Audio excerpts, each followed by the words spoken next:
Saludos, les habla Marcos Mejías Ortiz y bienvenidos al primer episodio del podcast del blog En la Pintura Deportes. El año pasado se comenzó el blog En la Pintura Deportes en la dirección enlapinturadeportes.blogspot.com y ahora en esta ocasión se le da forma a entrevistas con varias figuras del deporte bajo el formato de podcast.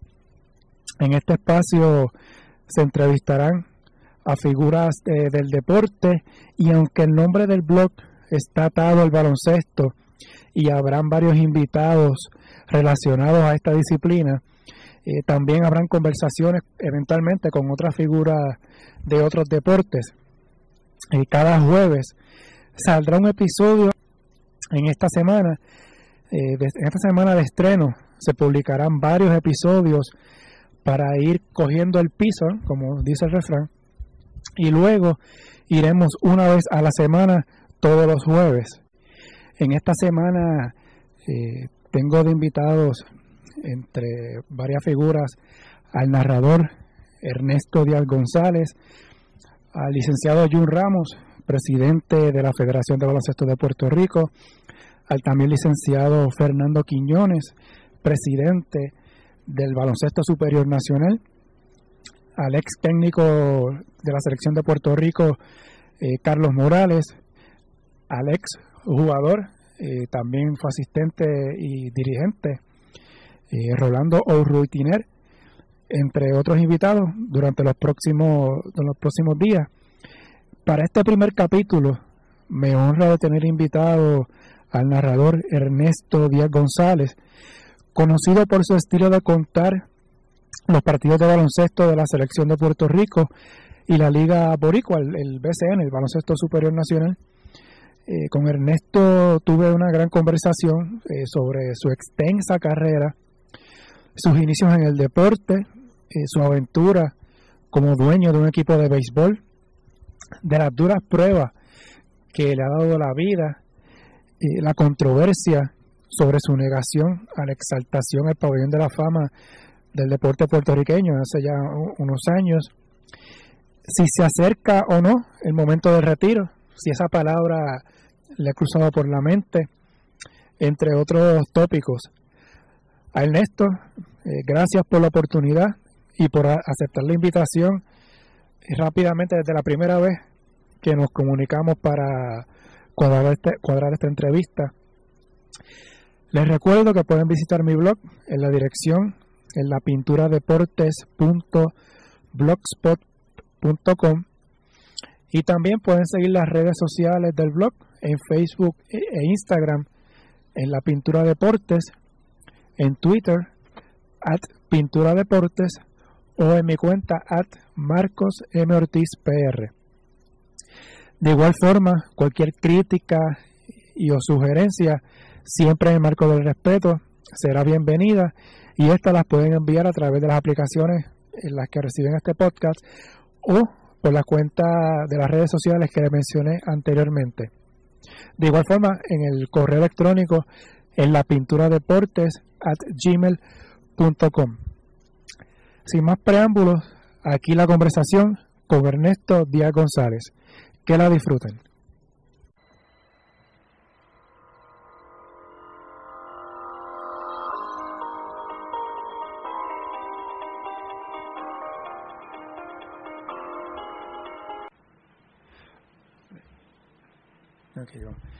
Bueno, Ernesto, antes de empezar, lo hablamos antes de iniciar la grabación. Le agradezco esta oportunidad que me está dando, que sea el primer invitado para este podcast, que yo sé que vamos a tener una conversación bien buena y bien interesante, así que le agradezco que esté aquí, que haya aceptado la invitación.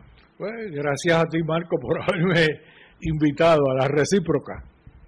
Oye, en el caso de Ernesto, mucha gente cuando piensa en Ernesto Díaz González piensa en el narrador de baloncesto, sobre todo de baloncesto, juegos del BCN, de la Selección Nacional, pero Ernesto tiene mucha trayectoria en el deporte, no solo en el baloncesto, sino en otras disciplinas como béisbol, baloncesto, boxeo, hipismo.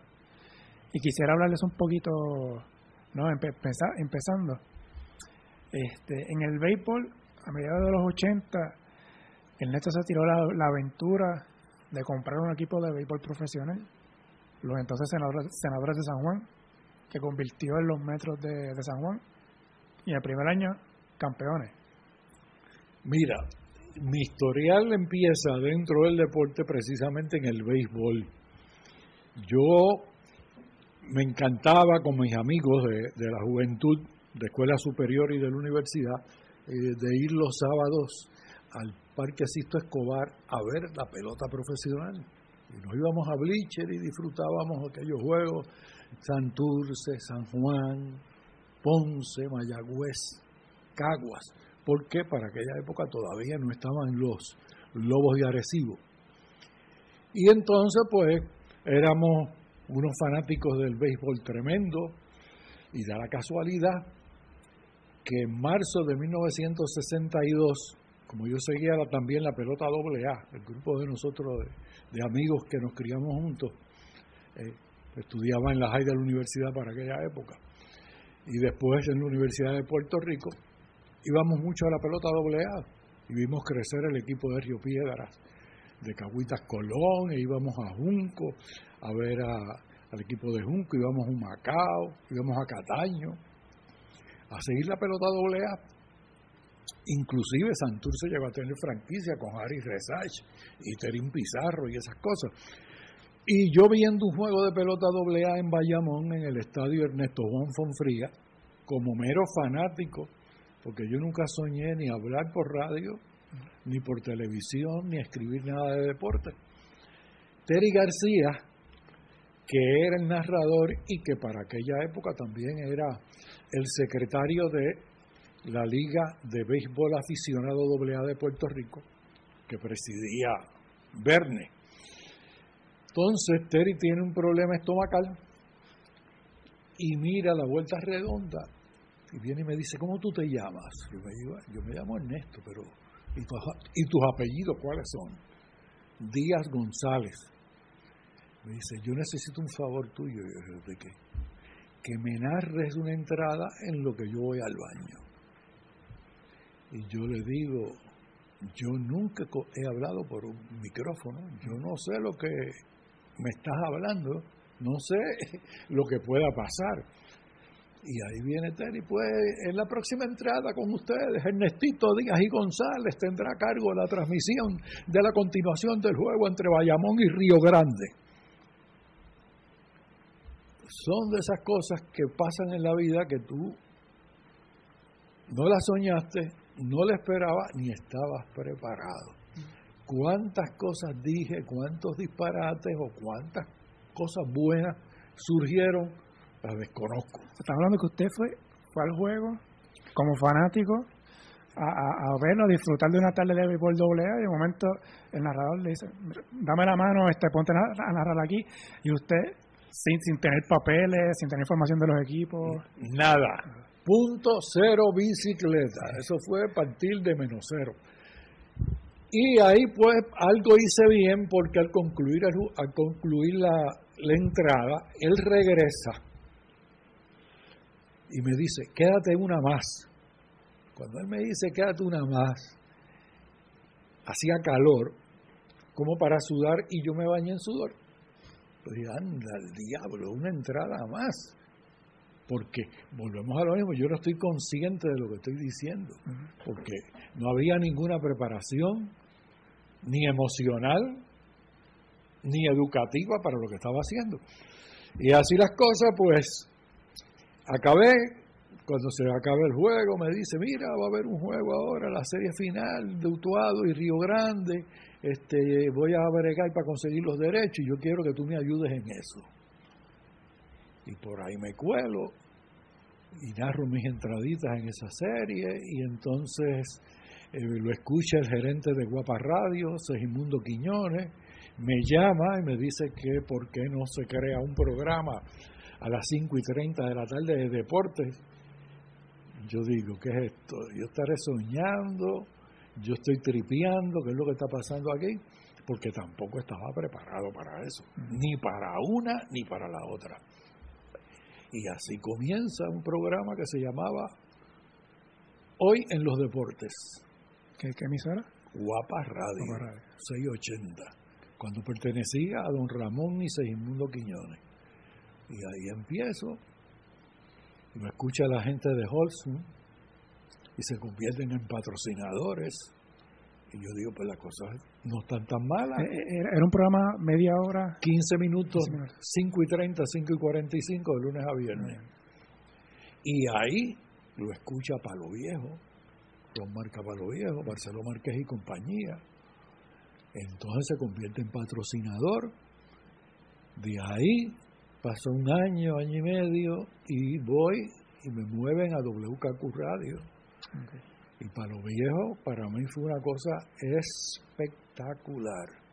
Me pusieron una cadena con WKQ en San Juan, WCMN en Arecibo, Guael en Mayagüez, Guava en Aguadilla, PRP en Ponce, Ley en Calley, MDD en Fajardo, cubriendo toda la isla.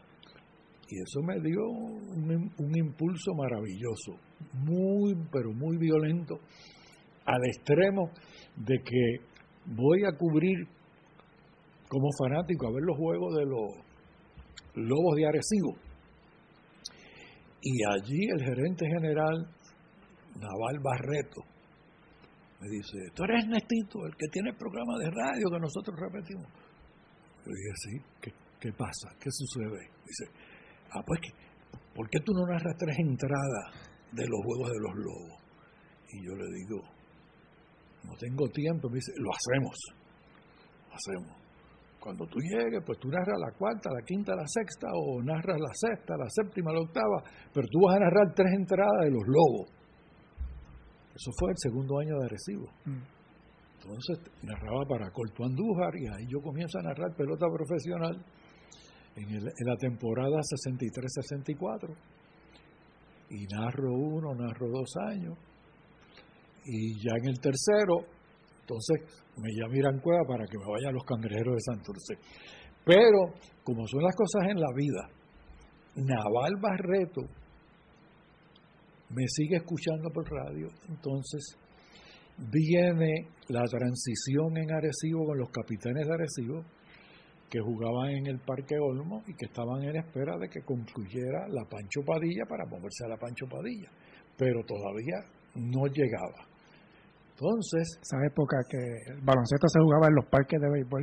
Correcto, a excepción de San Germán, que se jugaba en el hangar del Arquedio Torres Ramírez. ¿Qué sucede? Pues Arecibo decide jugar ese año y preparar en el muelle, en el hangar del muelle, preparar una cancha que les quedó maravillosa, les quedó de show para aquella época. Y un día viene y me dice, ¿tú supiste lo que va a pasar con los Capitanes de Arecibo? ¿De qué? Van a jugar en tal y tal sitio y yo quiero que tú narres los juegos. Ahí es que yo comienzo también, fíjate, yo no soy de Arecibo, pero da la situación donde primero narro pelota profesional en Arecibo y donde primero narro baloncesto superior en Arecibo. Cosas de la vida. Y el uniforme que me puse como jugador en el BSN, en aquel año circuito de baloncesto superior, fue de los Capitanes de Arecibo. Eso sin ser de Arecibo. Eso quería preguntar, de las cosas que estaba buscando usted jugó baloncesto colegial y llegó a estar activo en baloncesto superior. Sí, yo jugué muy bien, valga la redundancia, en las categorías menores, tercera, segunda y primera categoría. Ganamos tercera jugando para Trujillo Alto y perdimos en la final en San Germán. Ganamos segunda categoría y perdimos en la final con Ponce, con Salvador Dijols, que cuando yo llego a la cancha, el que estaba quemando la liga, llega a Salvador y dijo, ¿quién es Ernestito? ¿Quién es Ernestito? ¿Quién es Ernestito? Y me cayó arriba a galdearme. ¿Qué posición usted jugaba? yo jugaba de guard, tirador. Y entonces Salvador dijo, en una suspendieron el juego para bajarme porque me tenía metido en el aro. Pero son cosas que pasan. Y después jugamos primera categoría con Santurce 7-Up de Félix O'Clark y ganamos en todo Puerto Rico. Ahí es que yo cometo el error cuando Félix O'Clark me dice, te vamos a subir con Santurce, pero ya me tenían mareado en Arecibo. Que si aquí está Fufi, que si aquí está Eduardito Álvarez, que si está Willy Guevara, que si está Moisés Navedo, que si está Marrón Aponte, que si está Víctor Félix, tenemos un equipo campeón. Y yo tan tonto, digo, pero así, un equipo campeón, pero no legislaba que en ese equipo campeón yo no iba a jugar. Y Félix O'Clark me decía, no te has puesto a jugar, ¿verdad? Ni te van a poner a jugar, yo te lo dije, que tú ibas a jugar, ibas a meter puntos jugando de mi equipo, de los Cangrejeros de Santurce. Pero tal parece que el destino tenía otras cosas para mí y eso quedó atrás. Volviendo un poquito entonces al béisbol, a esta parte en los 80, cuando se lanza esta aventura, usted me dirá que hoy día es arriesgadísima. Sí, son cosas distintas. Pero en ese momento, mediados de los 80, que todavía el béisbol, ¿se podía considerar que el béisbol en ese momento todavía era el deporte primero en Puerto Rico? En el 80, no, ya venía el básquetbol, venía calando muy duro. El básquetbol venía calando muy duro porque el básquetbol, cuando se hace el parque Irán Bison, San Juan, Santurce y Río Piedras comienzan a jugar en un tablero que se colocaba en el Irán Bison. Y allí se produjeron asistencia de 12, 14 mil personas para el baloncesto.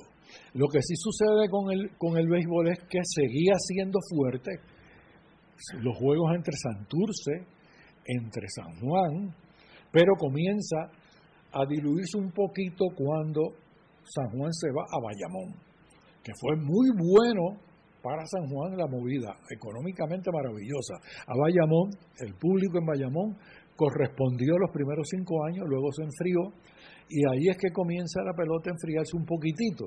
Fíjate, otra de las cosas, porque yo he sido una persona que se me han dado situaciones donde ni las planificaba, ni las soñaba, ni las interesaba.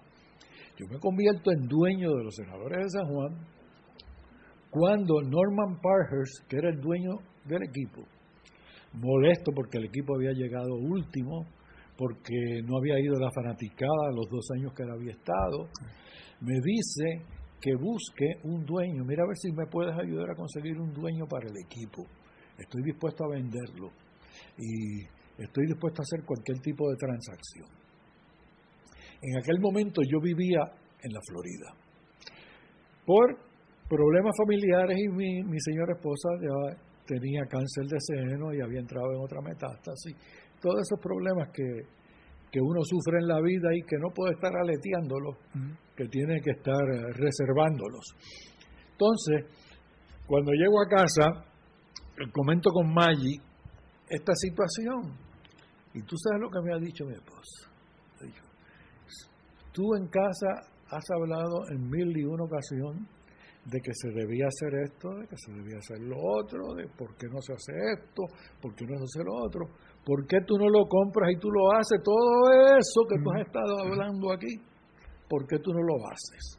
Llevaba más o menos 20 años desde que empezó a narrar aquella narración inicial. Cuando llega eso, sí, ya tenía 20 años. Que ya conocía parte de lo que era el negocio, sabía más o menos ese behind the scenes, ¿no? Conocía parte de lo que era la venta de radio, conocía parte de lo que era la promoción, tenía muy buena amistad con los peloteros, tenía conocimiento del béisbol de Grandes Ligas, porque como vivía en Florida iba a los campos de entrenamiento de los Yankees en Hollywood, Liga Menor y Liga Mayor en Fort Lauderdale, iba a West Palm Beach y a Lantana en el camino y veía el entrenamiento de Montreal, de Atlanta, iba al Bobby Maduro Stadium, donde entrenaban los Orioles de Baltimore, y a St. Thomas Aquinas University, donde entrenaba el equipo de Liga Menor de los Orioles. Tenía conocimiento, tenía contacto con la gente, pero son cosas muy buenas que te orientan, que te motivan, pero no necesariamente sabías todas las cosas que tú te creías que sabías. Ese primer movimiento, o de esos primeros movimientos que hizo, fue el cambio de dirigente que trajo a Maco Rivera. Bueno, fue una situación. Primero nombro como dirigente a Orlando Peña, el lanzador cubano, muy bueno, muy buen amigo mío. Y entonces, pues uno hablando con él tenía muchísimas ideas, tenía contacto con los Tigres de Detroit, con Sparky Anderson, con Bill Lajoie, y por ahí pues se consiguieron muchísimos jugadores de los Tigres, y también se consiguieron muchísimos jugadores de los Rojos de Cincinnati, donde el gerente general Jeff Bender en una ocasión me dice: ¿tú estás buscando una tercera base? Y le digo: sí, me gusta Skeeter Barnes, que en AAA está bateando muy bien. Y me dice: lo que tú dices es propio de una persona que no tiene mucha profundidad en el béisbol. El que esté en AA es mejor pelotero y va a ser una estrella en Grandes Ligas. Se llama Chris Sabo. Y yo le digo: sí. Pero a mí me gusta Skeeter Barnes. Le digo: ve, te entras a Skeeter Barnes, pero eventualmente vas a ver a Chris Sabo jugar muchos años de forma exitosa en las Grandes Ligas, en la esquina caliente de Cincinnati. Palabras con luz de Jeff Bender. Esa es la vida, ¿ves? Se da la contratación de Maco y ese año San Juan. No, se da la contratación de Orlando Peña. Entonces, el equipo no daba pies con bola, no se producían muchísimas carreras, no ligaba muchos hits en los juegos, y hablamos varias veces con Orlando Peña y le decíamos: Orlando, el equipo tenemos muy buenos nombres, tenemos a Guayo, tenemos a Ridu, tenemos a O'Neill, tenemos a Papo Rosado, a Benito Santiago, tenemos a Peña, tenemos muy buenos peloteros, pero no están ligando, viene una entrada y dan un hit, y el otro hit lo dan en la otra entrada, o sea, no se producen, y estamos perdiendo todos los días 1-0, 2-1, 3-2, hay que tocar la bola. Hombre que llega a primera base abriendo una entrada, no importa quién venga atrás, hay que ponerlo en segunda. O sea, el picheo estaba. El picheo estuvo bregando. Nativo, Landolín, estaba también Correa, estaba Rafi Montalvo, estaba Rich Montilioni, estaba Mason, esos pertenecientes al equipo de Detroit. ¿Ves? Y me decía que sí, Orlando Peña, vamos a hacerlo, pero después no lo hacía. Nos tocó una serie con Ponce y nos meten los 3 juegos corridos, 1 en San Juan y 2 en Ponce. 2-1, 3-2 y 2-1. La misma situación. Se abría de entrada por base por bola, por error, por pelotazo, y no había toque de bola y eventualmente un doble play, pero no marcábamos. Estábamos adelante en más doble play, más batazos producidos para doble jugada. Y ese domingo ya la paciencia no dio más. Lo llamé por teléfono, le dije: el juego de hoy ha sido el último que tú acabas de dirigir con el equipo. Me duele mucho, pero hemos hablado de esta situación en infinidad de ocasiones y tú me has dicho que vas a variar, pero no has variado y el resultado sigue siendo el mismo. Ahí trato de colocar al coach de picheo y ese me dice que no, porque él estaba vinculado a la organización de Detroit y que sería una traición para su compañero Orlando Peña. Entonces digo: bueno, ¿y quién? Pues Maco Olivera. Llamó a Maco y me digo: Maco, tú eres dirigente a partir de mañana. Y me dice: ¿cómo? Sí, pero tú estás loco, tú sabes lo que tú eres el dirigente a partir de mañana, hazte una alineación y mira a ver cómo brega. Pero le llamé la atención de la situación. Estoy instituyendo a Peña por la no producción de carrera, el toque de bola, etcétera, etcétera. Maco entró en esa jugada y el equipo que estaba eliminado logra y se coloca cuarto, y entonces lo demás es historia. Ganamos la semifinal y en la final estamos perdiendo la serie 3-2 en el Irán Bithorn contra Santurce, que Santurce en aquella época jugaba en Bayamón. Cierre del octavo y está ganando Santurce 2-1, y con ese juego ganaban el campeonato. Y viene Benito Santiago, ¡tac!, y da jonrón con hombre en primera, y ganamos el juego 3-2. Y provocamos el séptimo juego en Bayamón. En aquella época, Santurce tenía 2 relevistas que fueron unos fenómenos en Grandes Ligas. El derecho Bill Smith, del equipo de los Cachorros de Chicago, y el zurdo Mitch Williams, de los Phillies de Filadelfia, que fueron 2 relevistas maravillosos. Y nosotros, sin pitcher para último juego, traímos un lanzador, Mitch Swolensky, de la organización de Detroit, a última hora porque no teníamos a nadie. Y que no sabíamos si el hombre tenía condición o si estaba ready para lanzar. Y el hombre se crece y Santurce se queda en una carrera y ganamos el campeonato. Ahí vamos a la Serie del Caribe, a Mazatlán. Entonces, los peloteros norteamericanos, como ya se acercaba el entrenamiento, ninguno quiso ir. Entonces muchos se creyeron que yo había sido el de la gran idea de tener por vez primera en una Serie del Caribe un equipo lleno solamente de puertorriqueños. Y no fue idea, fue necesidad. ¿Por qué se dio? Porque no me quería ir nadie. Entonces fuimos con un buen núcleo de peloteros puertorriqueños: Chevy Guzmán, Mambo de León, Izal, Carlos, Edgar Martínez, Carmelo Martínez, Benito Santiago, muy buenos peloteros en el long run. Allí arrancamos, ganamos los primeros 2 juegos, pero después nos dieron salsa.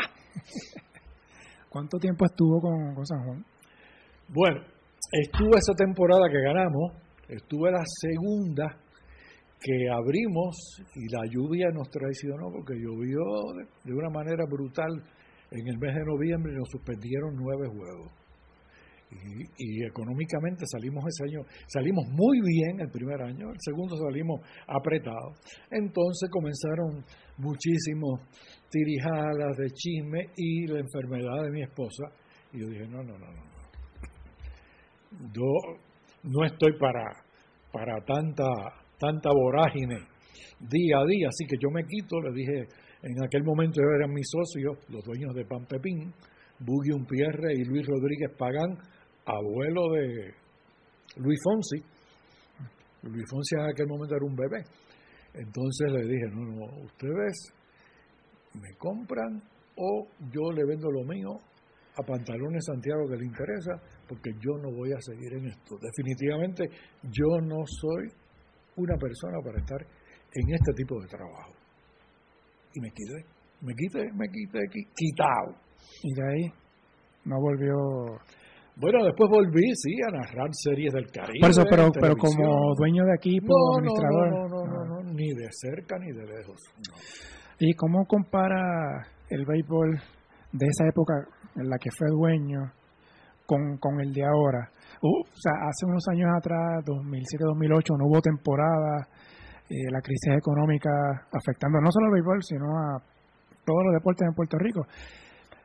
¿Cómo compara esas épocas? Pues yo recuerdo en los 90 que todavía ese Irán Bithorn se llenaba cuando eran aquellas finales Mayagüez, San Juan. Sí, aquello fue también algo anormal cuando vino la huelga y jugaron las estrellas, Igor, Poch Rodríguez, jugó Egan Martínez, jugó Sierra, jugó todo el mundo. Aquello fue un punto anormal, porque no era lo normal de que ellos participaran. Pues mira, el béisbol, al igual que todos los deportes, han sufrido cambios por motivo de la situación cultural y económica de Puerto Rico. Era muy fácil tú pensar en una época de que Terín Pizarro, de que Rubén Gómez iban a jugar porque su salario en Grandes Ligas pues eran 45,000, 50, 75,000 dólares. Es muy lógico también pensar hoy en día de que grandes estrellas, como lo fue Igor González, pues no te juegue porque tenía un salario de 10, 12, 14 millones de dólares. O sea, si tú devengas tanto y tanto dinero, ¿cuándo lo vas a disfrutar? Pues, si tú, el cansancio te lo cancela la necesidad, pero cuando no hay necesidad, el cansancio, pues tú le das validez. Y eso le agregamos que estamos en una época que hay muchas distracciones. Que no solamente porque Puerto Rico sea subcampeón del Mundial significa que el parque se tiene que llenar, porque nos guste la NBA y tengamos un jugador, en el caso de Varela, la NBA significa que el BCN se tiene que llenar.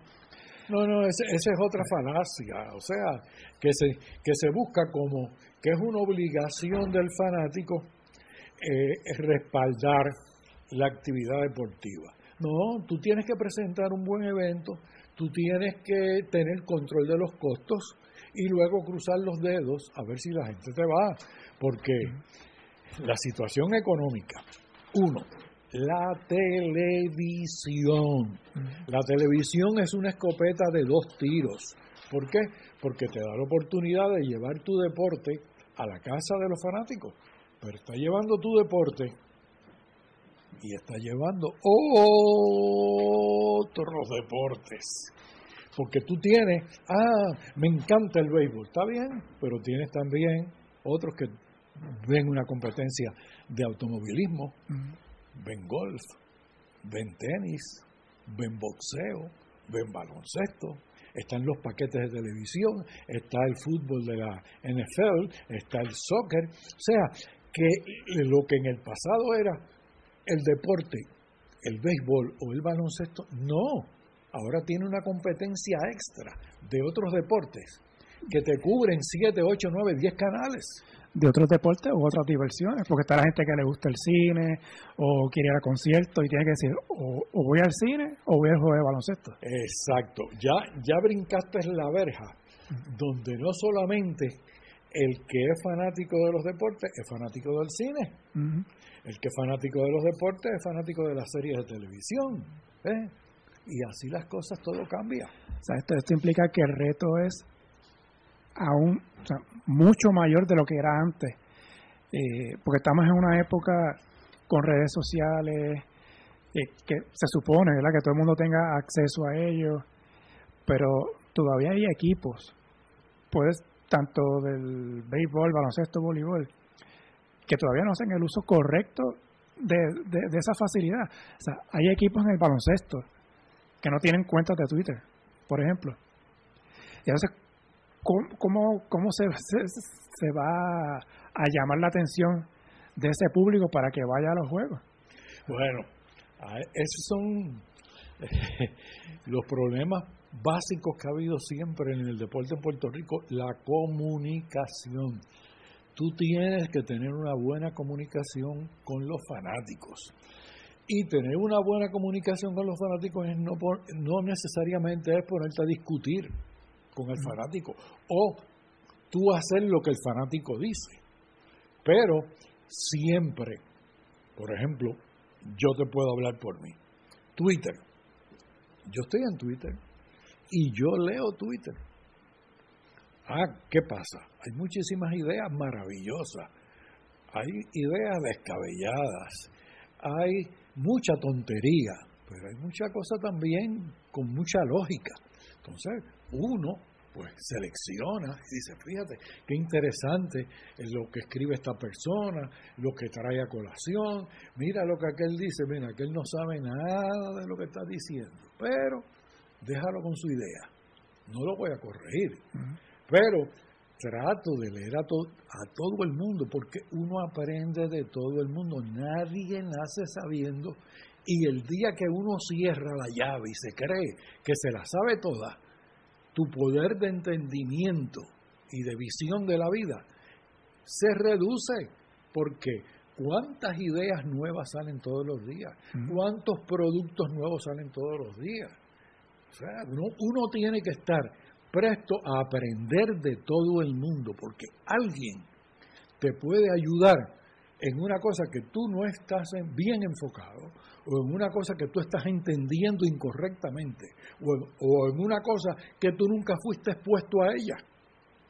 Así que, ¿cómo tú vas a reclamar tener el poder de la verdad o del más que sabe y que los demás son todos una partida de tontos? Eso no existe.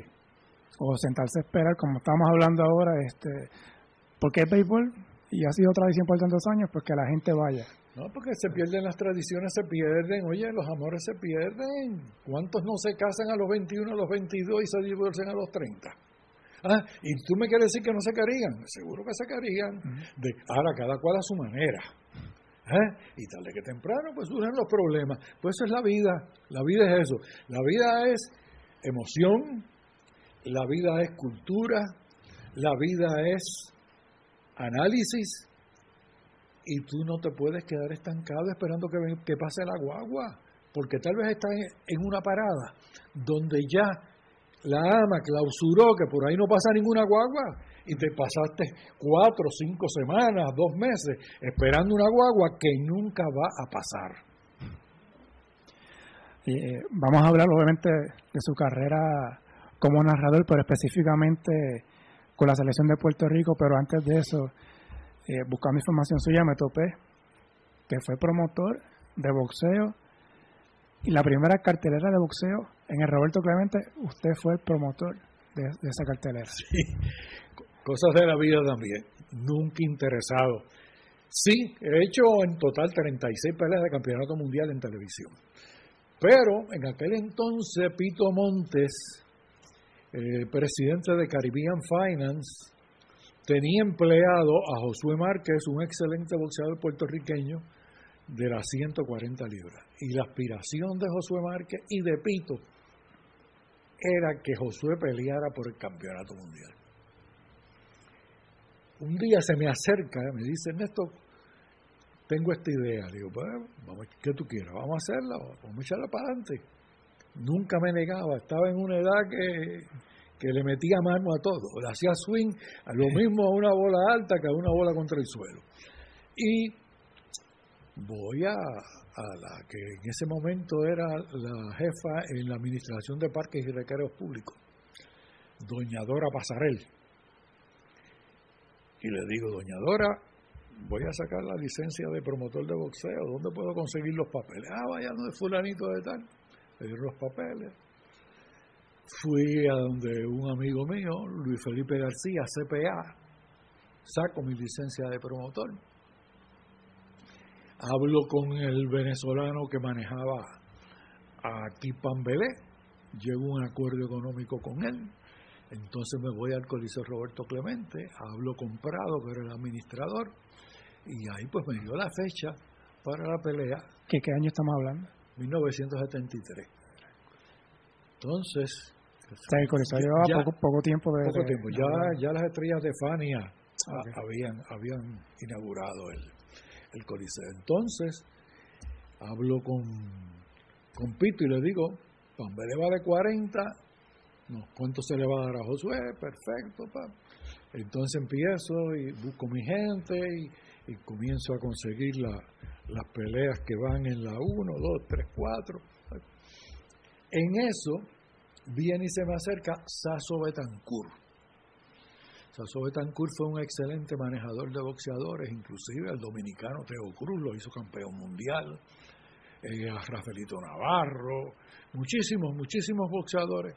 Y Saso en aquel momento tenía un medio negocio con Esteban de Jesús y me dice, Ernestito, tengo la posibilidad de conseguir a Ray Lampkin para enfrentarlo a Esteban por este precio. Y yo le digo, pues eso es interesante. Porque me dicen que tú vas a presentar la pelea de Josué Márquez. ¿Por qué no la presentamos al día siguiente? Y yo le digo, no, mejor sería tirar las dos carteleras, las dos peleas de campeonato mundial el mismo día. Y me dice, no, vamos a tirarlas en días separados. Voy y hablo con Prado. Y Prado me dice, bueno, vamos a hacer un back to back. Vamos a poner aquí el jueves la pelea de Pambelé contra Josué Márquez por el título mundial 140 libras, y al día siguiente, por las 135 libras, Esteban de Jesús contra Ray Larkin. Y se hizo así. Eso, no porque yo lo haya hecho, es historia en este país. ¿Por qué? Presentar 2 peleas del campeonato mundial en el mundo del boxeo, back to back, en el mismo lugar, ni de cerca ni de lejos. Pasó una vez y no va a regresar. No, eso, o sea, hoy día no se ve, tal vez pues pueda pasarle que haya una pelea hoy en Nueva York y mañana en Las Vegas. Pero las dos en el mismo lugar. En el Coliseo Roberto Clemente. No. Usted estudió administración de empresas. Administración comercial y después bregué con administración de empresas. Nunca he trabajado en eso. Pero en parte eso le ayudó, ¿no? Cuando en esa época como dueño, como promotor. Son situaciones distintas. Okay. Cosas son las que tú aprendes en el libro y en el salón. Uh-huh. Y cosas son cuando tú tienes que bregar con la gente en la calle, en otro lenguaje y en otra situación donde diría un buen amigo cubano, con el cuchillo en la boca. Esa es la segunda universidad, porque está la primera, que es la Universidad del Texas.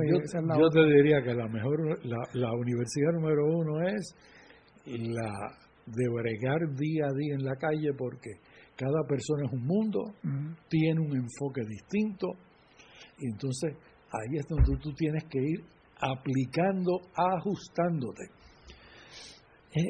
Como narrador, ¿quién me puede decir cuál es la clave para ser un buen narrador de evento deportivo cualquiera? Ser fanático y ver las cosas desde una perspectiva donde uno haga el máximo de la gestión para no ofender a los dos que te escuchan. Porque cuando uno narra, yo soy de la vieja escuela, cuando se transmitían los juegos de San Juan y Santurce, pues el equipo local era el que transmitía la pelota.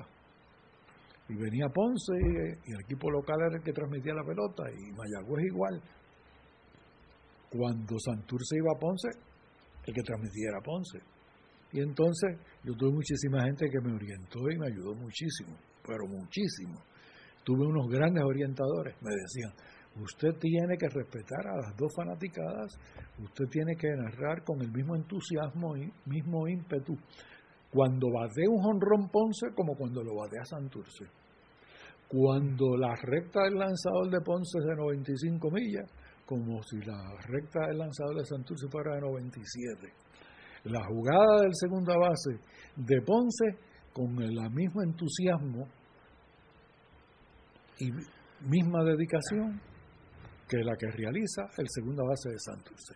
Y eso me caló hondo, y yo siempre mantengo esa situación de respetar al fanático de Arecibo y al fanático de Quebradillas. Para mí es tan importante el uno como el otro, porque son muy sensitivos con cualquier cosita. Entienden que tú estás aliándote con A o aliándote con B.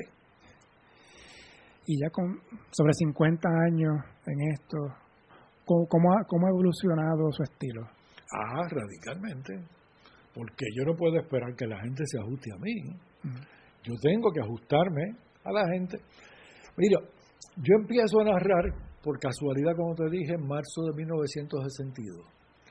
Narro baloncesto por vez primera en el 66. Entonces, mi concentración era en ser lo más técnico posible, ser lo más comedido, etcétera, etcétera. Pero mi influencia, desde que estaba en la universidad y luego de la universidad, con mis amistades, era de muchísimas bromas, muchísimas frases, muchísimos bellones, apodos, etcétera, etcétera. Y todas estas cosas que tú has comenzado a escuchar, digamos, en los últimos 15, 20 años, por ahí, otras tienen mucho más de 20, pues son frases que se dieron en mi juventud. O sea, eso de iba a seguir Eso era un vacilón de un amigo mío, Georgie Mendoza, cuando empezamos a pegar bellones. La guirita, eso es un vacilón de Caribe Gotay cuando íbamos a ver los juegos de Sisto Escobar. Y sigue con el yoyo, eso era un vacilón de mi maestro de educación física. Recuerdo para los 90 estaba el Yupity, cuando era un tonqueo. El Yupity, esa me salió a mí, el Yupity se me salió a mí, el Yupity se me salió el échale, la tirada libre de 2, ¿qué más te puedo decir? Hubo una que era, no lo uso mucho después, era que decía qué chévere, creo que era cuando sí, buscando. Pues hay para que tú veas, hay frases de esas que han salido de la nada. Pero siempre estuve buscando una frase para el canasto de 3. Intenté esa del chévere, y uno se da cuenta cuando las cosas caminan y se da cuenta cuando las cosas no caminan. Y uno tiene que darse cuenta inmediatamente, cuando no caminan, tienes que brincar el puente y olvidarte de ella. Entonces, por ahí, ¿qué más te puedo decir de todas esas frases? Rico chachachá es mío. Por ahí, salsa. Pues esa salsa es una salsa que traté de evolucionar porque la escucho por vez primera hace unos cuantos años en la voz de Ismael Quintana, cantante de Eddie Palmieri. Pero no cantando con Eddie Palmieri, sino en un disco de Fania, en los 70, la dice Ismael Quintana. Y luego cuando hace un disco como solista, habrá como 25 años o 30, la utilizo otra vez.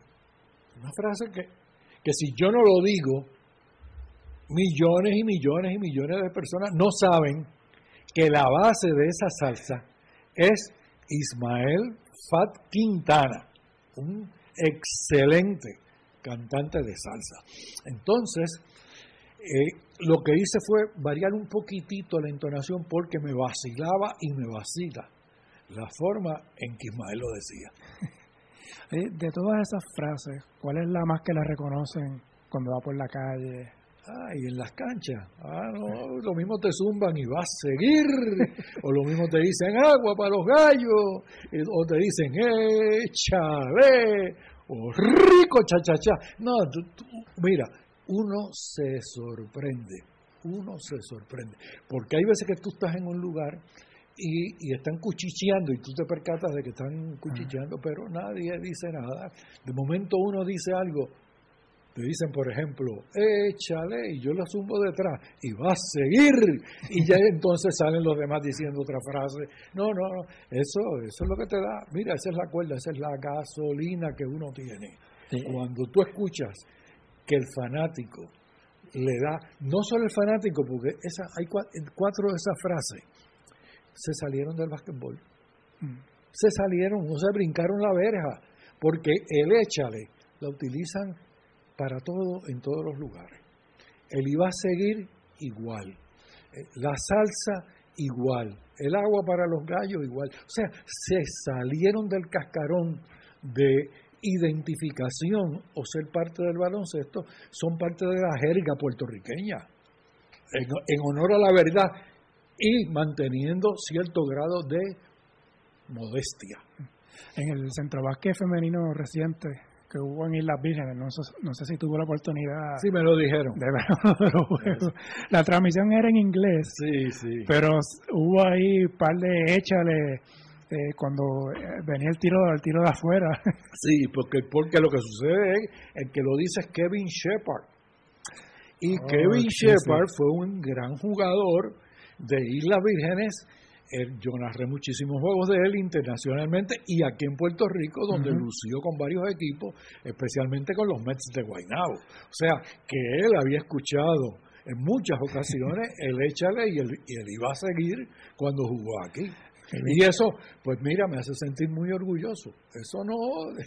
Cada vez que alguien dice esas palabras en una transmisión o en la calle, eso lo que me da es fuerza, lo que me da es energía, porque esas frases ya no son tuyas. Esas frases son del pueblo. Para, ¿verdad?, mi generación, usted ha sido la voz de la selección nacional por todos estos años. Antes estuvo Manuel Rivera Morales, hasta casi principios de los 90 más o menos. Yo recuerdo haber escuchado algo de Manuel al final. Sí, en radio, ¿no? Pero yo tengo transmisiones de la selección desde 1973. O sea, que comenzó con Centro Básquet en el Coliseo Roberto Clemente.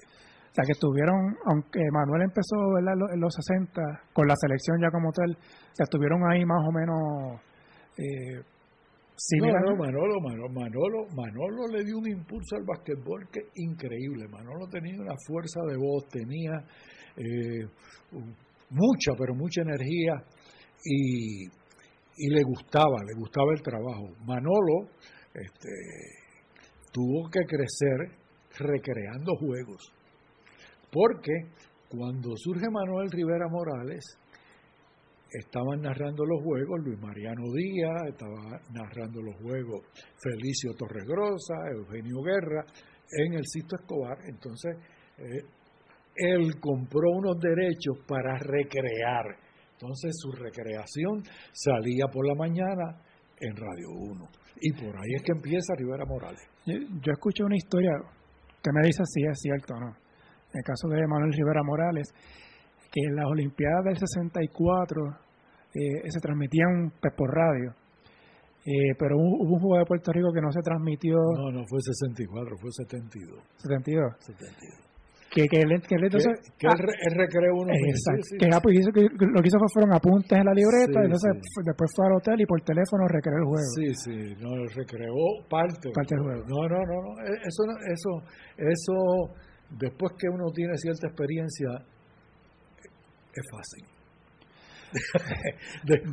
Tú me entiendes lo que te quiero decir. Sí. O sea, lo que hizo Manolo fue muy creativo y aprovechó la ocasión, pero te digo que eso, luego de tú pasar por una etapa, recrear béisbol, baloncesto, boxeo, tú lo puedes hacer. El problema es tú recrear un juego completo o 10 o 12 o 15 minutos. Ahí es donde viene. Y eso fue lo que hizo él. O sea, él recreó prácticamente la segunda mitad completa, basado en los trucos propios de este negocio, sin restarle ningún tipo de mérito a Manuel Rivera Morales. Claro. Durante esta época de narrador, hubo momentos difíciles para usted, con sus dos esposas, la primera falleciendo de cáncer. Y la segunda también. Exacto, la primera y la segunda. ¿Cómo pudo manejar esa situación personal, teniendo que tener que ir a trabajar algún juego y tener que narrar? Es dificilísimo. Fíjate cómo son las cosas. La segunda, Norma, es la que me dice a mí todas estas frases que tú te pasas vacilando en la casa y vacilando con tus hijos y vacilando con tus amigos. ¿Por qué no te atreves a usarlas? Norma es la causante del échale, del iba a seguir, rico chachachá, etcétera, etcétera. Porque un día me dice, oye, hoy es el día preciso, chico, úsate 1 o 2 frases de esas a ver qué reacción tiene la gente. Y se me fue la mano, usé 6, 7. Entonces, cuando regreso, me dice, hiciste perfecto. ¿Por qué? Porque le da un color distinto. Y por ahí es que surgen gracias a la motivación de ella. Eso es para que tú veas que siempre tú necesitas escuchar y tú no sabes quién te va a dar la gran idea o quién te va a decir, mira, eso no lo haga porque vas a fracasar.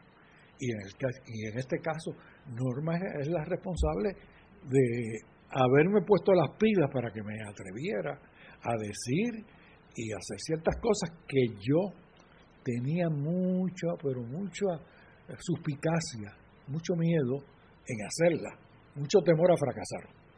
Y Y mientras ocurría lo de la enfermedad de ella, ¿cómo lo manejaba?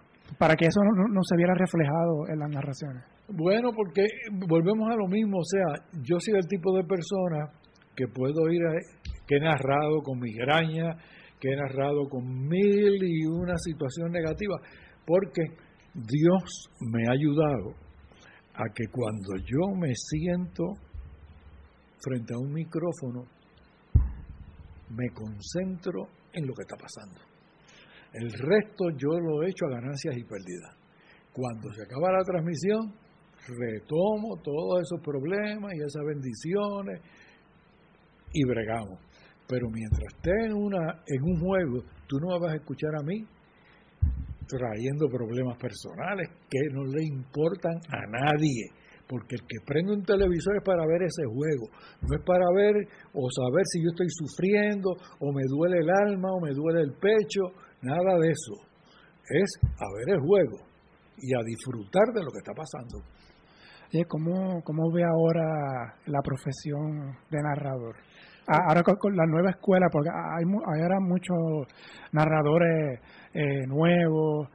¿Qué le parece? Cada uno tiene su tiempo para desarrollarse, cada cual tiene una forma distinta de llegar y cada cual tiene que trabajar. Es como todas las profesiones, como todos los cantantes. Esto, para mí el juego de baloncesto, el juego de pelota, es como los cantantes, la música. ¿Qué sucede con la música? ¿Cuál es la diferencia en la música? El arreglo musical y la interpretación. Tú puedes, Capullito de Alelí, ¿cuántas orquestas en el mundo, tríos, la han grabado? ¿Cuántos arreglos le han hecho a Capullito de Alelí?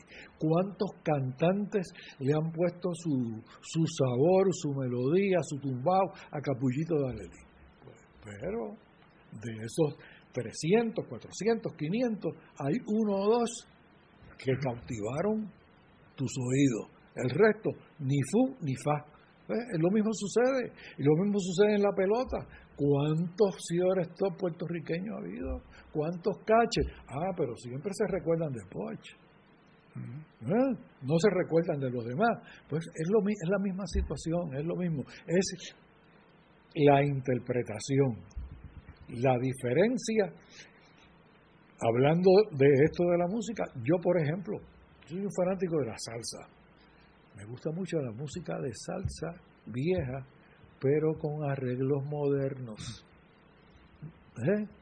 Y el sonido, el tumbao, la interpretación es distinta y diferente.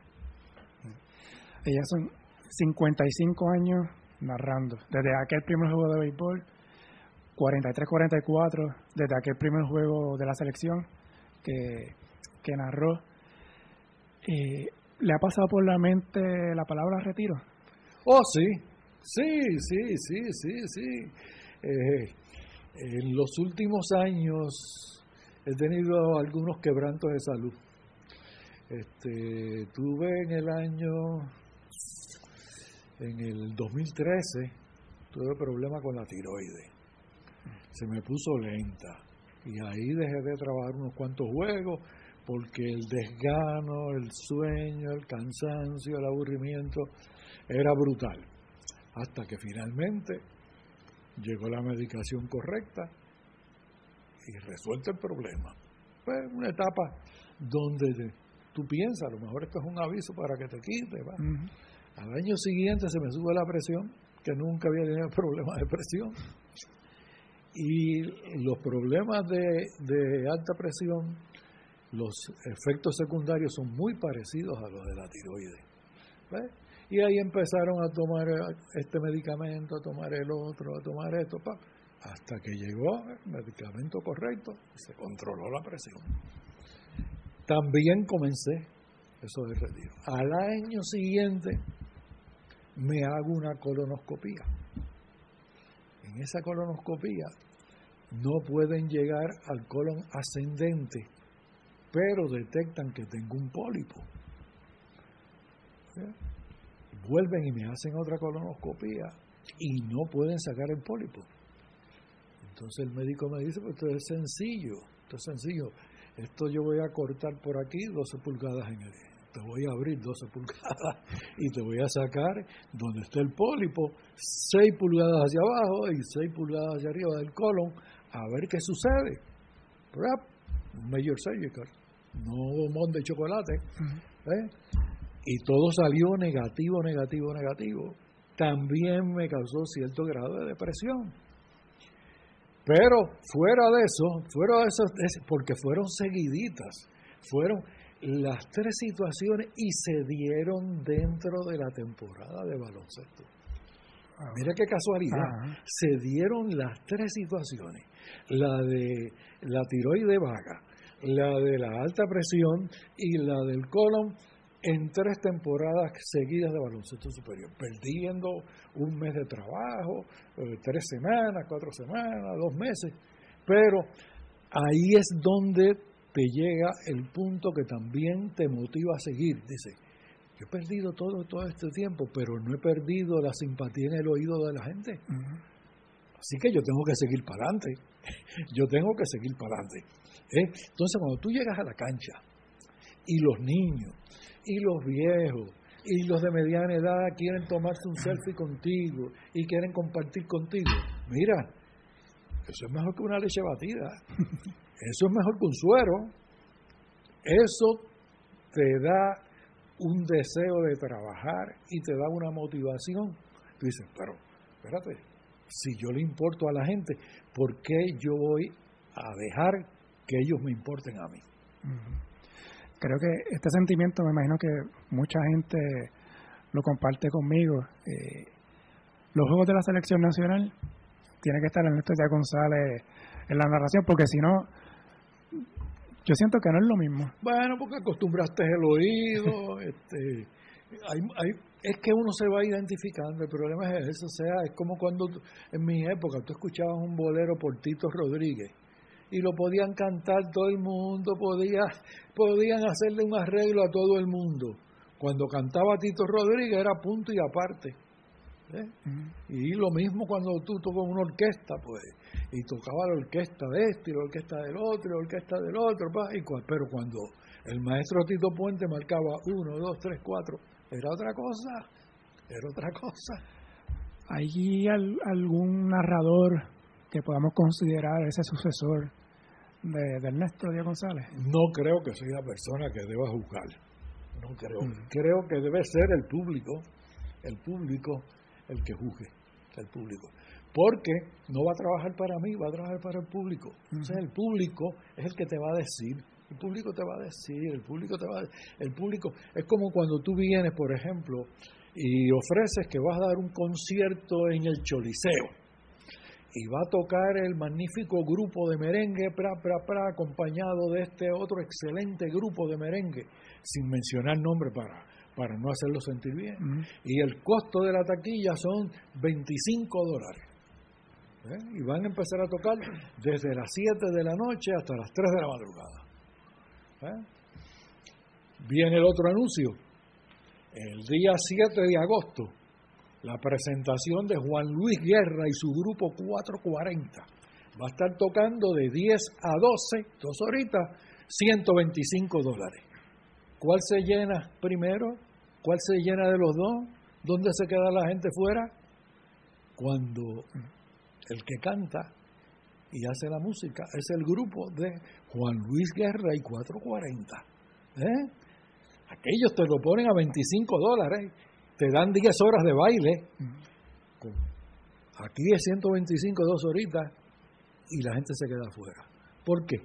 Porque el Juan Luis Guerra tiene un ritmo, tiene un sabor y ha tenido una penetración en el público que los que les gusta el merengue, ni de cerca ni de lejos, la dejan pasar.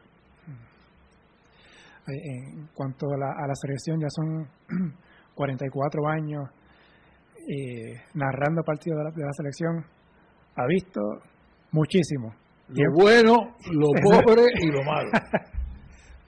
¿Estamos en la época mala?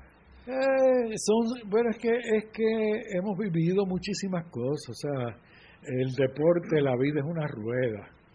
y tú en ocasiones pues esa rueda o goma se vacía, pierde aire por las circunstancias de la vida, que no necesariamente está basado en ti, porque tú puedes mantener tu calidad de juego, tú puedes mantenerte competitivo, pero no se basa solamente en ti, se basa en la competencia.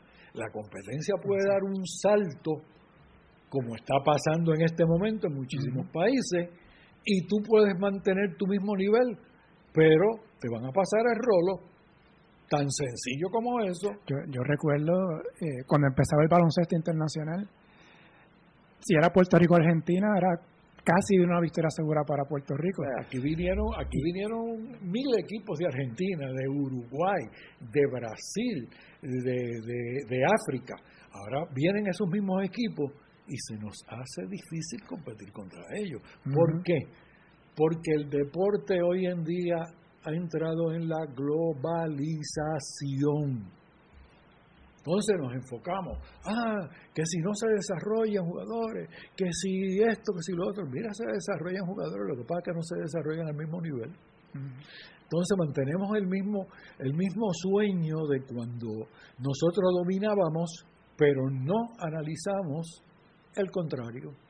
No analizamos de que Argentina subió a un nivel que fue mundialista, fue olímpico, fue por muchos años con grandes estrellas en la NBA. Eso no es mera casualidad. Bueno, se les dio ese grupo, ahora está surgiendo otro grupo nuevo. Pasó con Brasil, cuando llegaron a Puerto Rico en la década de los 50, con Amaury de Paso, con Rosa Branca, con Vladimir Márquez, se cayeron, pero después surgieron otro grupo, tan bueno o mejor. Y así siguen las cosas. O sea, el deporte hoy en día no es tan fácil analizarlo, porque tú puedes estar hablando de Argentina, de Brasil, de Puerto Rico, pero tú estás al día de lo que está pasando en África. Tú estás al día de lo que está pasando en toda Europa. No. Entonces tú ves jugadores que vienen de esos países a la NBA y plantan bandera. Sí, pero hay muchísimos que por temor a que le den pocos minutos de juego se quedan por allá y no vienen. Por temor a tener problemas de comunicación y no le den cancha, no vienen. Pero son tan buenos como los que están jugando. O sea, que el deporte, y cuando me refiero a deporte, no es basquetbol solamente. El tenis, tú coges las primeras 100 raquetas en las mujeres y en los hombres, están repartidos por todo el universo. No es cuestión de americanos o latinoamericanos, el atletismo, aparte que tú sacas a los africanos de los eventos de fondo, en los demás están repartidos por todo el mundo, en hombres y mujeres. O sea, que el deporte ha llegado a otras barreras, a otro nivel. La televisión ha traído tanto dinero a los deportes que han puesto a todo el mundo a trabajar, a desarrollarse, para buscar ese billete. Si fuera a escoger ese cuadro titular de la selección de Puerto Rico, de este tiempo que he estado narrando los juegos de la selección, ¿cuál sería ese backcourt, esa línea frontal? Bueno, aquí tú tienes que poner, es fácil, cuando tú tienes de centro a Piculín Ortiz. Es fácil cuando tú tienes a uno de los jugadores más consistentes que ha tenido el uniforme de Puerto Rico, en la posición 3, Girón Minci. Entonces tienes a un Barea, tienes a Arroyo, y muchísimos jugadores. O sea, no es tan fácil. Yo soy el tipo de persona que no me gusta comparar épocas, porque un tipo de 6'7" en determinado momento pudo haber sido un gran centro, porque su competencia eran tipos de 6'2", 6'3", 6'4", pero en otra época, con esos 6'7", hubiera tenido que jugar de frente al canasto, no de espalda, y saberla encestar. Por eso es también, trayendo a colación, el desarrollo del baloncesto europeo, donde todo el mundo, desde los que miden 5'6" hasta los que miden 7'6", saben tirar de frente al canasto y los grandes saben tirar de frente y de espalda. Y ahí es que vienen los dolores de cabeza cuando vamos a un mundial, Olimpiadas, que hace tiempo que nos vamos, cuando nos enfrentamos a esos tops de Europa, que juegan de frente y de espalda. Ahí es que afrontamos la realidad. Exacto. Hace unos años, ya hace como 5 años, abrió su página en YouTube, de EDG Puerto Rico, con un sinnúmero de juegos, tanto del baloncesto superior como de la selección. ¿Hay algún juego de esos que están ahí en esa colección que usted atesora más? Bueno, tiene que ser la victoria contra Estados Unidos en Grecia. Tiene que ser el juego que dio el rating más grande en la historia de este país. ¿Sabes? Son 40 puntos de rating. El juego donde Barea le sacó del buche la victoria a Venezuela en los Panamericanos. Oye, hablar de un 40 puntos de rating es una cosa espectacular. Ese fue el premundial de Venezuela. Correcto. Estás hablando de una cosa de 2 millones y pico de personas. ¿Sabes lo que son? Una islita de 4 millones o 3 millones 500 mil, dependiendo de quién haga el cálculo. Uh-huh. Que 40 puntos. Estamos hablando de 2 millones y pico.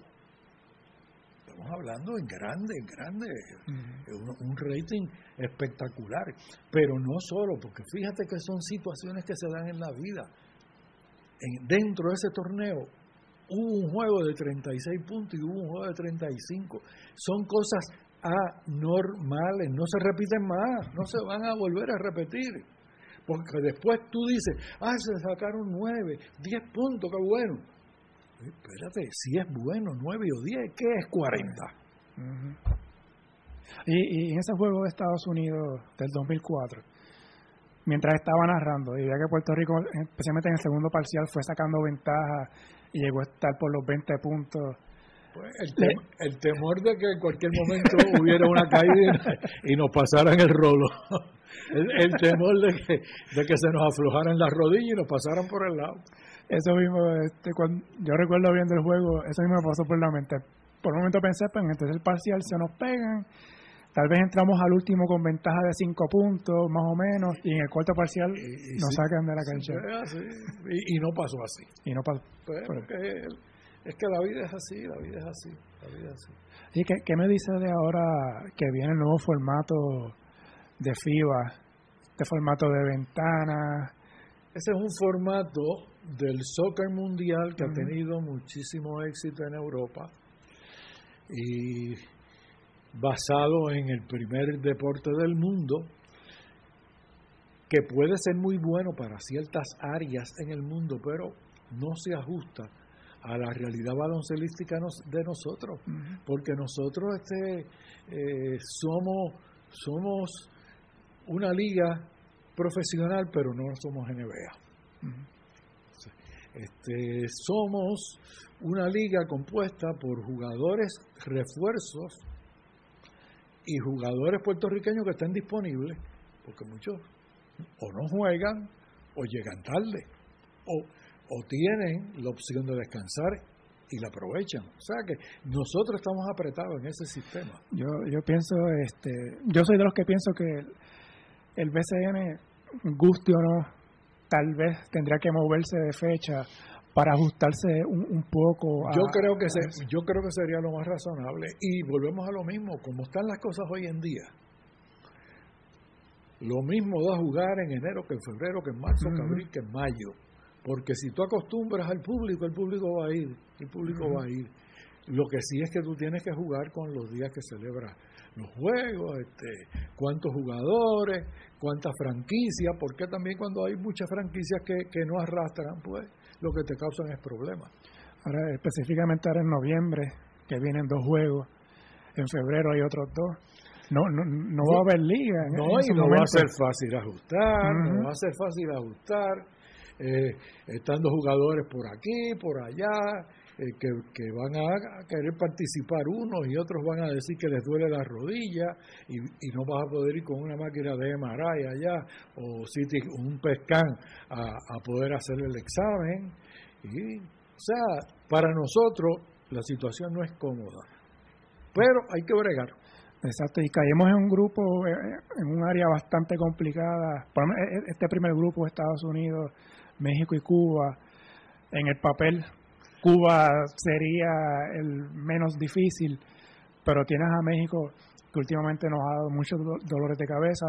Estados Unidos iría con jugadores de la Liga de Desarrollo, de la NBA, que tal vez no es el mejor equipo de Estados Unidos, pero sí debería ser un equipo lo suficientemente bueno para darnos competencia. Bueno, y no solo eso, estás hablando de los otros y nosotros que vamos a tener. Exacto. O sea, el problema ahí tenemos que verlo uno de afuera hacia adentro y el otro de adentro hacia afuera. Ya tú mencionaste qué van a llevar los demás o qué pueden llevar. ¿Y nosotros qué? Uh-huh. ¿Qué vamos a tener?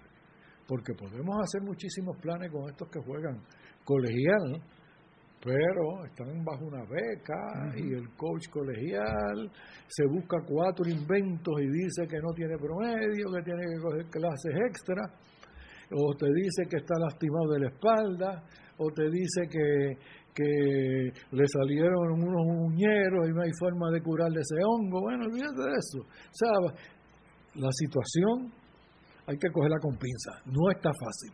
Sí, este ciclo pinta bastante. Si los últimos fueron difíciles, este pinta un poquito más. Bueno, yo te diría que hay que cogerlo uno a uno. Vamos a ver qué pasa en este primer ciclo y entonces a ver qué tipo de ajustes se hacen, si es que se puede hacer alguno. Hablando un poquito ahora de BCN, al momento que estamos grabando, la final, Arecibo-Quebradilla, en términos generales ha sido una temporada buena, de lo que hemos visto en cancha, pero ha habido mucho titular negativo este año. Ha sido un torneo competitivo. Uh-huh. Ha sido un torneo competitivo. La calidad, pues, siempre es cuestionable, dependiendo del enfoque que uno le dé. Y, pues, lo que sucede es que antes no estaba el Twitter. Y todo el que es fanático de Twitter o tiene una página, emite su opinión. Entonces, pasan cosas malas, como pasan buenas. Pero tú ves un grupo de personas que están orientados a destacar lo malo, mañana, tarde y noche. Entonces llega el momento que si tú lees la misma noticia negativa 10, 15, 20 veces al día, ¿qué pasa? Te convierte en que eso es verdad y está pasando, aunque haya pasado, pero no es lo mismo. Ahora el fanático tiene una exposición a su pensamiento. Antes no lo tenía. Ahora tú puedes coger y hablar todos los días positivamente de una persona y convertirlo en un fenómeno.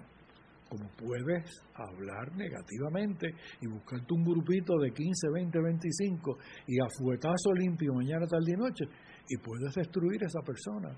O intentar que la gente sepa que esa persona no es tan buena como tú te crees. Pero es motivo de preocupación estas situaciones que han pasado este año, violencia, de racismo. Siempre, sí, y eso ha pasado anteriormente. ¿Cuántas veces no ha habido pelea en todas las canchas? Pero por ejemplo al árbitro a Rodríguez no es el primer árbitro que le pegan. En Ponce le pegaron a un árbitro hace muchísimo tiempo, Coco Vicens. O sea, es que lo que te digo, en aquella época no había Twitter. Las cosas que le hacían a los árbitros no se sabían, ahora se saben.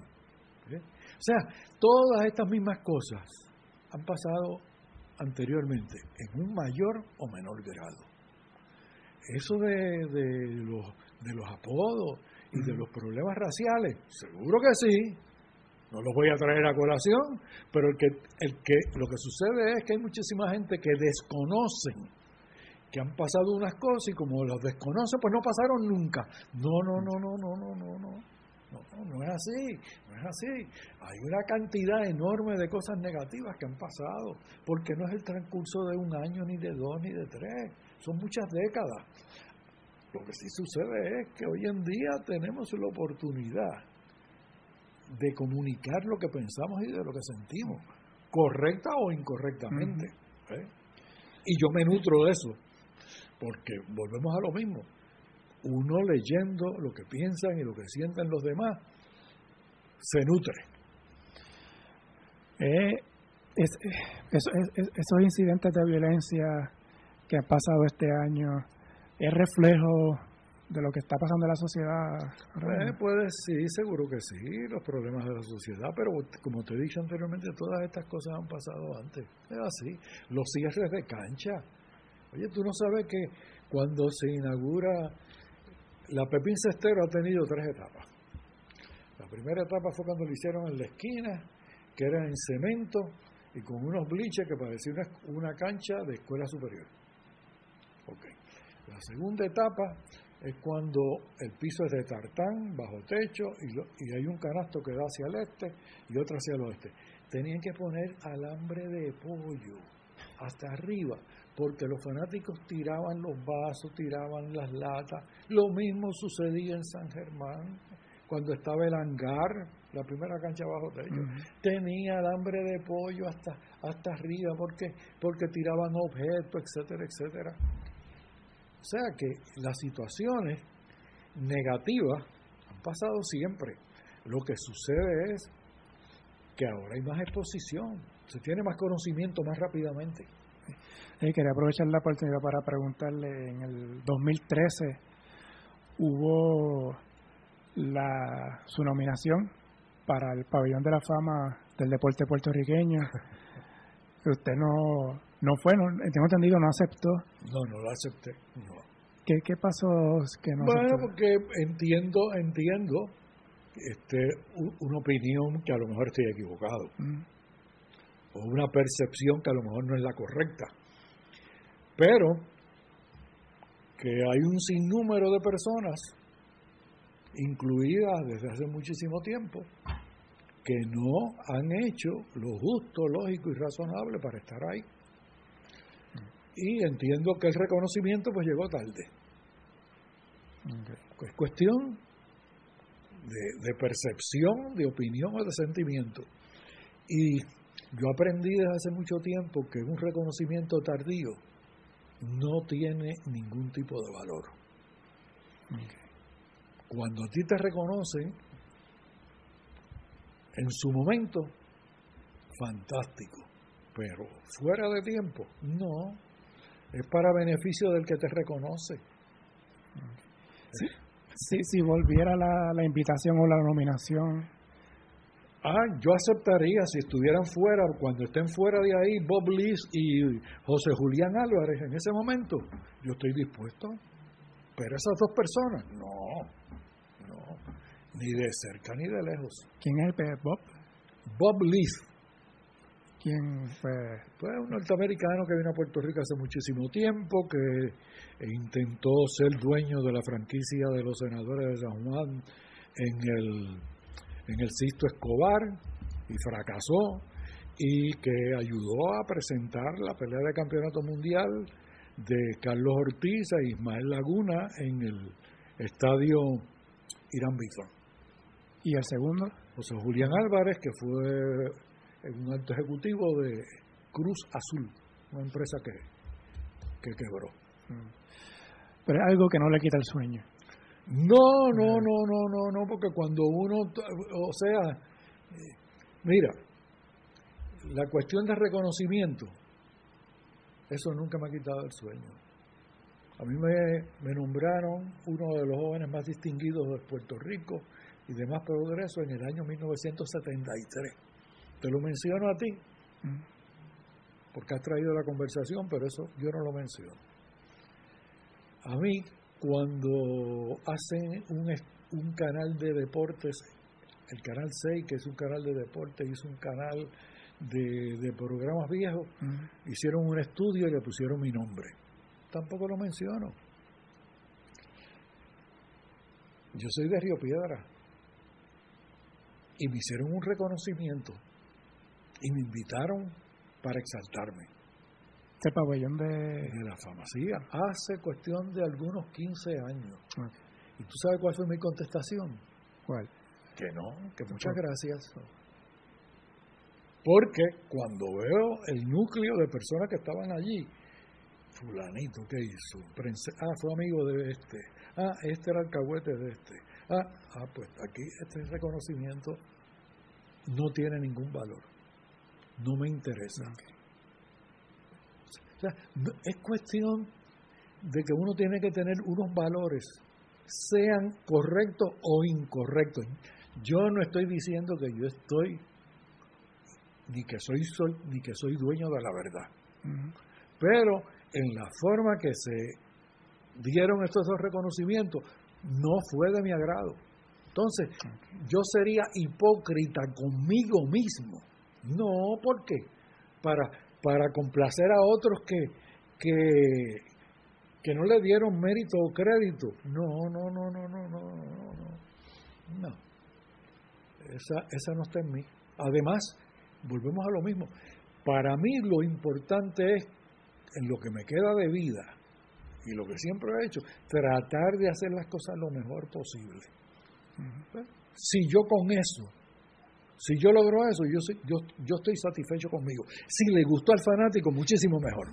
Tal vez el mejor reconocimiento, el que a usted le gusta y acepta, es en la calle cuando alguien le dice un échale, un va a seguir. Sí, que salgan todos esos que tienen por ahí, que salgan a ver si el público comparte, se siente contento, se siente feliz de poder estar con uno.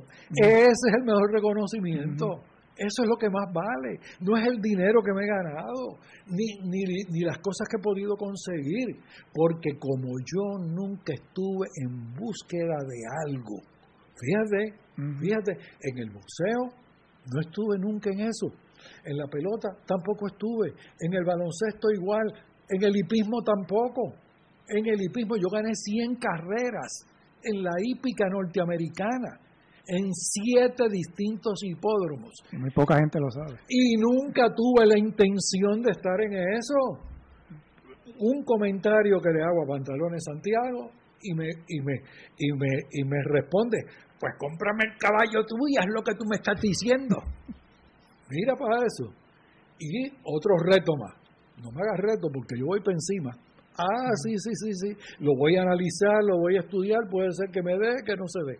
Y le compré el caballo, me lo llevé para Estados Unidos y el caballo ganó en Gulfstream Park a su segunda salida. Bobby's Café se llamaba. ¿Ves? Y llegué a tener una yegua que ganó 17 carreras. Wow. Y ganar en 7 distintos hipódromos en Estados Unidos no es fácil, y mucho menos 100 carreras en menos de 3 años. Pues y se me dio, y no soñé nunca con ser dueño de caballo de carrera, y mucho menos estar en las patas de un caballo, y mucho menos medicando o pendiente a la alimentación o al cuido o al entrenamiento. Nunca me pasó eso. Pero pues otra de las situaciones que se dan. Es que cuando yo cuento todas estas cosas, yo mismo digo, esto es increíble que uno haya hecho tantas cosas en tantas ramas distintas, sin haberse preparado, sin haberlo soñado y sin haber tenido la intención. Yo fui editor de un periódico de deportes, de una revista, la revista Hit, que duró 2 años y medio. Y nunca soñé estar envuelto en eso. Tres conocidos, un día me ven en una panadería, me dice, mira, tenemos la idea de hacer una revista de deporte, que si le vamos a poner Hit, etcétera, y creo que tú debes ser la persona que debe ser el editor. Mire, ahí caigo. Tiene todos los números, los tiene Carlos Uriarte. ¿Ves? Y volvemos a lo mismo, situaciones que se te han dado en la vida, que tú no trabajaste en búsqueda de ella, ni la soñaste, ni te preparaste, porque no estaba preparado. Todo fue a comenzar de trial and error. Gracias a Dios tuvo muy buenos consejeros, muy buenos consejos y supe escuchar. Ahí sí que me doy todo el reconocimiento del mundo. Supe escuchar a todas esas personas que se me acercaron y me dijeron muchísimas cosas. A nadie le dije que no al consejo que me dio. ¿Por qué? Porque volvemos a lo mismo que pongo en práctica en Twitter. Uno aprende de todo el mundo. Oye, Néstor, por último, en días recientes falleció Helios Castro, otra de las figuras reconocidas en la crónica deportiva local. ¿Alguna memoria que tenga con Helios? No, Helios tenía dos pasiones grandes, tenía la política y tenía el deporte, y trabajamos en varias cosas juntos. Trabajamos en las justas interuniversitarias cuando se celebraron por última vez en el Cisco Escobar. Después yo descontinué, no estuve presente. Íbamos a trabajar juntos en la descarga deportiva, pero yo cambié de opinión y no trabajamos juntos. La descarga deportiva se crea con Crescioni, Paquito Rodríguez y yo los sábados y domingos en WKQ. Sí. Entonces el programa fue bien, entonces fallece Crescioni, pero WKQ se empeña en aquel momento en correrla de lunes a domingo. Entonces yo le digo a Paquito, yo no sigo. Entonces en aquel momento se habló con Helios, se habló con Norman, con Uriarte, Porrata, que era el que manejaba la cuestión económica, para definitivamente irse de lunes a domingo. Y yo le dije, no, yo descontinúo, yo no estoy en esa etapa de estar tantos días a la semana, complicado. Pero Helio pues tendía esos deportes a estudiarlo. Él se animó estrechamente con el olimpismo, especialmente en esa masa de deportes que no tienen mucho reconocimiento en la sociedad. Y él bregó muy bien en esa área, muy bien. Ernesto, le quiero agradecer esta oportunidad, primero por ser el primer invitado de este proyecto, del blog de la pintura deportes, del podcast, por haber tenido toda esta conversación. Nos extendimos un poquito más de lo que yo pensaba, pero le agradezco nuevamente la oportunidad. Mucha salud y espero seguirlo escuchando en las narraciones de los juegos, tanto del BCN como de selección. Bueno, pues muchas gracias por estos deseos y muchísimas gracias por haber contado conmigo para darle arranque, que tengas mucho éxito, porque hay que tener ideas, hay que tratar de ponerlas en función y que el público decida. Pero no pienses una cosa y que te quede el remordimiento de que no la trataste de hacer. Ese se convierte en tu peor enemigo.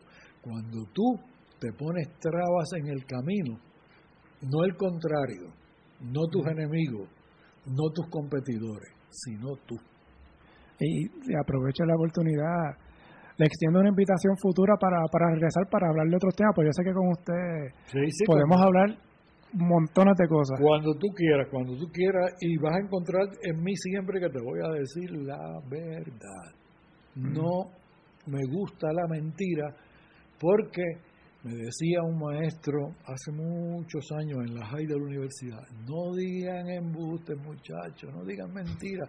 Es un espacio en el cerebro que ustedes ocupan para estar tratando de recordarse a quién se la dijeron y cuándo la dijeron, porque el embustero se coge más rápido, se alcanza más fácilmente que a un cojo. Nuevamente gracias a Ernesto por la oportunidad. Le agradezco a Ernesto, ya que desde la primera vez que hice el contacto para entrevistarlo, me dijo que sí, e inmediatamente me dio algunos consejos para este proyecto, los cuales tomé en consideración y los puse en práctica. Así que Ernesto, muchas gracias. Les recuerdo que este podcast tendrá un episodio nuevo todos los jueves, pero esta semana, al ser la semana de estreno, tendremos alrededor de 5 episodios seguidos. Saldrá uno diario por los próximos días. Y luego, Dios mediante, estaremos actualizando todos los jueves. Saldrá una entrevista pues, con alguna personalidad del deporte o alguna figura que tenga alguna relación con el deporte. Les recuerdo que pueden visitar mi blog en la dirección en lapinturadeportes.blogspot.com y también me pueden seguir en las redes sociales del blog, Facebook e Instagram en La Pintura Deportes, en Twitter @PinturaDeportes o en mi cuenta @MarcosMOrtizPR. De igual forma, cualquier crítica o sugerencia, siempre en el marco del respeto, será bienvenida y estas las pueden enviar a través de las aplicaciones en las que reciben este podcast o en las cuentas que les mencioné anteriormente. De igual forma, en el correo del blog, que es en lapinturadeportes@gmail.com. Espero que esta primera conversación haya sido de su agrado y los espero en el próximo episodio.